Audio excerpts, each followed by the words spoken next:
Hello, my dear friends. Welcome to Movie of the World YouTube channel. So, friends, today I'm going to narrate a Kyrgyzstan movie or Kyrgyz movie, Kaju Ala Kachi, or regional language, which meaning is bright kidnapping. It was released on 2023 and directed by Mainland. The film delves into the harrowing tradition of non-consensual bride abduction in Kyrgyzstan, known locally as Ala Kachu, where women are forcibly taken and compelled into marriage under the guise of cultural practice. The main protagonist of the movie is Umot, a bright and hopeful 19-year-old girl. Lives with her family in a small village on the outskirts of Bishkek, Kyrgyzstan. She works as a nurse and dreams of studying medicine abroad to give her family a better life. Unlike many girls in her community, Umut believes in independence, education, and self respect. Her ambitions are not just personal, they reflect her defiance of outdated societal norms that restrict women's choices. But in Kyrgyzstan, an ancient and disturbing tradition still exists. Alakachu, or bride kidnapping. Though illegal, it continues in rural areas under the excuse of preserving culture and tradition. One evening, after finishing her hospital shift, Umut sets out to return home. Suddenly, a car stops near her and two men grab her. She screams, struggles, but they overpower her and cover her eyes. She's driven far away from the city. When the blindfold is removed, she finds herself in a rural house she doesn't recognize. Women she's never seen before surround her, dressing her in bridal clothes.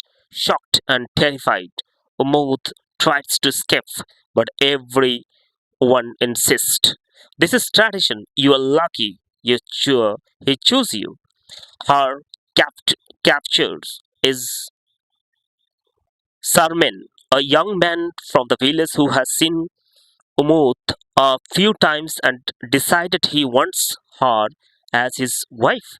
She believes he has done nothing wrong. This is how his father and grandfather married their wives. His family, including his mother and sisters, support the act. Umut pleads to go back home, but the pressure is immense. If you leave now, your family will be shamed. An older woman tells her, "You will never marry again." Calls to her family bring no help. Her parents are afraid of village gossips and dishonor. Her mother cries but tells her to accept the situation, trapped between fear and heartbreak. Umut's spirit begins to break. As days pass, Umut refuses to say, eat, cries constantly, and isolates herself. Sarmaine tries to win her over, bringing gifts and speaking kindly, thinking she will eventually accept him. But Umut is not like other girls who silently give in. She refuses to call this love. She tells him, "If you loved me, you wouldn't have kidnapped me. You would have asked for my consent."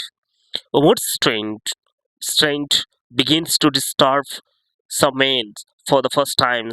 He starts to reflect, was this truly tradition or simply abuse wrapped in culture? Through arguments with his own sister, who reveals that she too was forced into marriage, Sarman begins to see the pain he has caused. One night, Umut tries to escape but is caught. Sarman sees the desperation in her eyes and realizes the cruelty of what he has done. She tells him, "You don't own me. No one does. I had dreams. I had plans. You stole them." Wrecked with guilt and confusion, Sarman begins to change. He stops trying to touch her or treat her like his wife. He watches her silently suffer and realizes that if he truly cared about her, he must set her free. In a powerful act of redemption, Suman takes Umut to the bus station without telling his family. He gives her money and says, "Go, live your life. I was wrong."